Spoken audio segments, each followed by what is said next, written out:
She's waiting, and time is short. You are Kuros, the only Night Warrior strong enough in body and spirit to take on the treacherous wizard Malkill. You are the only one who knows enough about magic keys, special potions, and conquering evil. Only you have the magic strong enough to counter the blackness of Malkill's powers. Only you can prevent forest fires. So only you can overcome the darkness and bring the princess back home. Wizards and Warriors is a single-player action platformer where you control Kuros, wielder of the Bright Sword.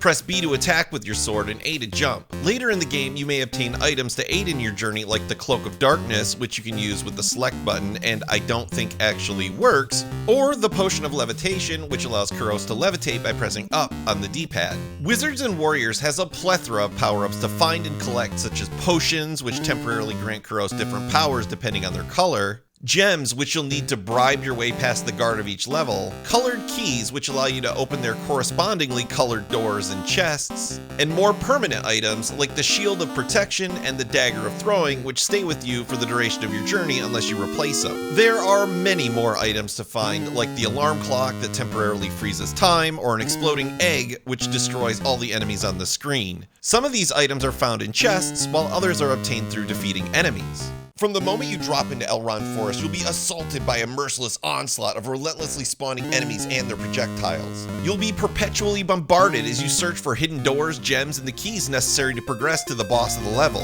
One thing about Wizards and Warriors that I find really irritating is the music that plays when your health gets low. I mean, it's fine at first, but you're constantly taking damage from enemies in all directions, meaning you'll be hearing this short music loop a lot.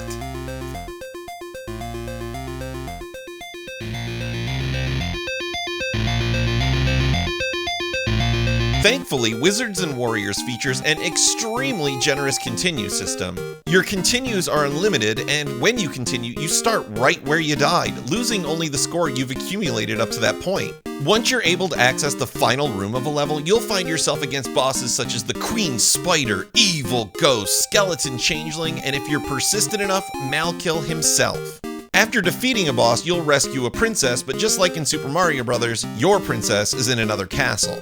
Aside from the Skeleton Changeling, who was fairly difficult to defeat, I found that the biggest hurdle to overcome in Wizards and Warriors lies in finding the keys you'll need in the maze-like levels and collecting enough gems to advance. So the game really isn't that hard thanks to the aforementioned generous continue system, as long as constantly dying to a deluge of degenerates doesn't dampen your mood. If you do manage to persevere and defeat the evil Malkill, you'll finally rescue the princess and get to enter your initials into the high score screen, and you'll be rewarded with the title of Sir. In closing, Wizards and Warriors is a fairly meh, where the heck am I supposed to go kind of game, lacking any substantial challenge, and as such, I give Wizards and Warriors a cryptic 2 out of 5.